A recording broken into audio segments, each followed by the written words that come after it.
সহজ লেসনে তোমাদের সকলকে স্বাগত। আজকের এই ভিডিওতে আমরা অষ্টম শ্রেণীর প্রথম পর্যায়ক্রমিক মূল্যায়ন 2023 সালের পরিবেশ ও বিজ্ঞান বিষয়ের একটি প্রশ্নপত্রের উত্তরগুলো দেখে নেব। তো চলো এই ভিডিওতে আমরা ক্লাস 8-এর ফার্স্ট ইউনিট টেস্ট 2023 সালের পরিবেশ ও বিজ্ঞান বিষয়ের এই প্রশ্নপত্রটির সমস্ত প্রশ্নের উত্তরগুলো আমরা এই ভিডিওতে দেখে নিই। তো এটা হচ্ছে ক্লাস 8-এর ফার্স্ট ইউনিট টেস্ট 2023 পরিবেশ ও বিজ্ঞান বিষয়ের একটি প্রশ্নপত্র। এখানে পূর্ণমান রয়েছে 15 এবং সময় হচ্ছে 30 মিনিট। 1 নম্বর দাগে দেওয়া আছে সঠিক উত্তরটি নির্বাচন করে লেখো। প্রতিটি প্রশ্নের মান হচ্ছে 1 নম্বর। এখানে 6টি এমসিকিউ প্রশ্ন দেওয়া আছে। ওকে, সঠিক উত্তর যেটা হবে সেটা তোমাদের বেছে নিয়ে লিখতে হবে। 2 নম্বর দাগে দেওয়া আছে সংক্ষিপ্ত উত্তর দাও। এখানেও প্রশ্নের মান হচ্ছে 1 নম্বর করে এবং 3টি প্রশ্ন দেওয়া আছে।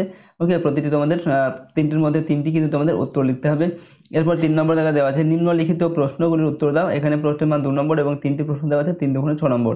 তো এই প্রশ্নপত্রের প্রশ্নগুলি তোমরা ভালো করে দেখে নাও। এই প্রতিটি প্রশ্নের উত্তরগুলো আমরা এখন পরপর দেখব।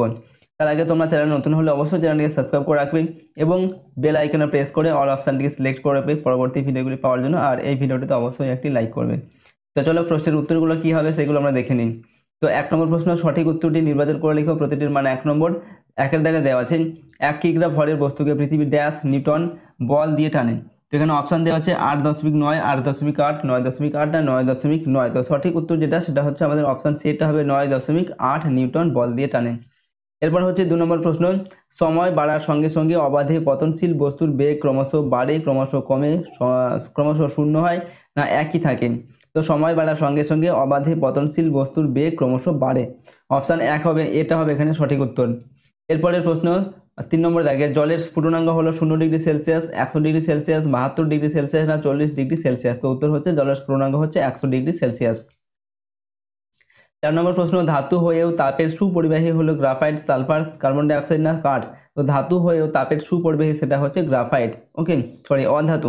অধাতু হয়েও তাপের সুপরিবাহী, গ্রাফাইট হচ্ছে একটি অধাতু কিন্তু তাপ ও তড়িতের সুপরিবাহী।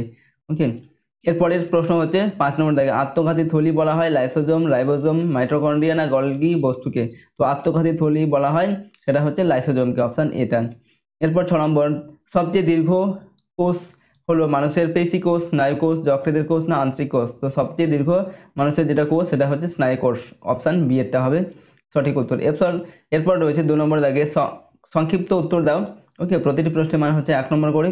নাম্বার 1-এ দেওয়া আছে প্লবতা কাকে বলে। তো আমরা উত্তর লিখবো কোনো বস্তুকে কোনো তরল পদার্থে আংশিক বা সম্পূর্ণ নিমজ্জিত করলে ওই তরল বস্তুর উপর একটি ঊর্ধ্বমুখী বল প্রয়োগ করে, যাকে প্লবতা বলে।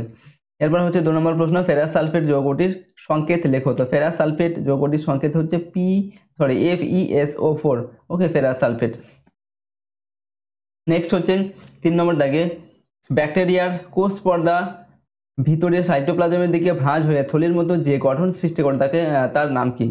উত্তর কি হবে না ব্যাকটেরিয়ার কোষ পর্দা ভিতরে সাইটোপ্লাজমের দিকে ভাঁজ হয়ে থলির মতো যে গঠন সৃষ্টি করে তার নাম হচ্ছে মেসোজোম। ওকে, এরপরের প্রশ্ন 3 নম্বর দাগে নিম্নলিখিত প্রশ্নগুলোর উত্তর দাও। প্রতিটির মান 2 নম্বর করে। এখানে 1 নম্বর দাগে দেওয়া আছে কুলম্বের সূত্রটি লেখো আর এক ডাইন বল কাকে বলে। তো আমরা উত্তর লিখবো প্রথমে কুলম্বের প্রথম সূত্র কি না সমধর্মী চার্জ পরস্পরকে বিকর্ষণ করে এবং বিপরীতধর্মী চার্জ পরস্পরকে আকর্ষণ করে। ওকে, চার্জ মানে হচ্ছে আধান আর কি।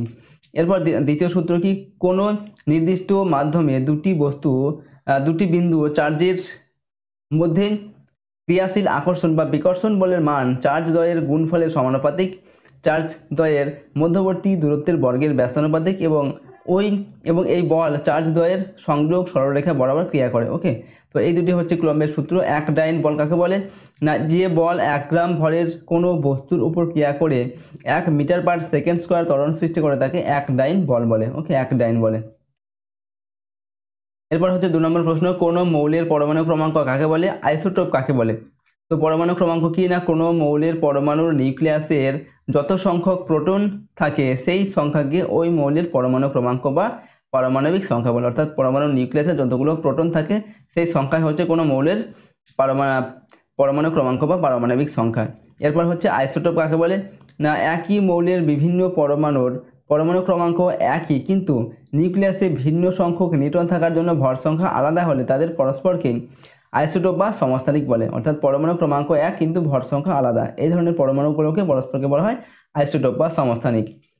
পরের প্রশ্ন 3 নম্বর দাগে ভাজক কলার দুটি কাজ লেখো। তো আমরা লিখবো 1 নম্বর দিয়ে ভাজক কলা ক্রমাগত মাইটোসিস পদ্ধতিতে বিভাজিত হয়ে উদ্ভিদ অঙ্গের বৃদ্ধি ঘটায় উদ্ভিদ দেহে নতুন অঙ্গ উৎপাদনে যেমন হচ্ছে নতুন পাতা, শাখা, কাক্ষিক মুকুল ও স্থায়ী কলা উৎপাদনে সাহায্য করে। 2 নম্বর হচ্ছে ভাজক কলার দ্বারা উদ্ভিদের ক্ষতস্থান পূরণ হয়। ওকে, তো এটা ছিল ক্লাস 8-এর ফার্স্ট ইউনিট টেস্ট 2023 সালের পরিবেশ ও বিজ্ঞান বিষয়ের একটি প্রশ্নপত্রের সম্পূর্ণ উত্তর। পরবর্তী ভিডিওতে আমরা অন্য কোনো সাবজেক্টের কোনো প্রশ্নপত্রের উত্তর সম্পর্কে আলোচনা করব। তার জন্য অবশ্যই তোমরা চ্যানেলটিকে সাবস্ক্রাইব করে রাখবে এবং বেল আইকনে প্রেস করে অল অপশানটিকে সিলেক্ট করবে পরবর্তী ভিডিওগুলি পাওয়ার জন্য। আর এই ভিডিওটিতে অবশ্যই একটি লাইক করবে। তো চলো আজকের এই ভিডিওটিকে আমরা এখানে শেষ করছি। সম্পূর্ণ ভিডিওটি দেখার জন্য অসংখ্য ধন্যবাদ।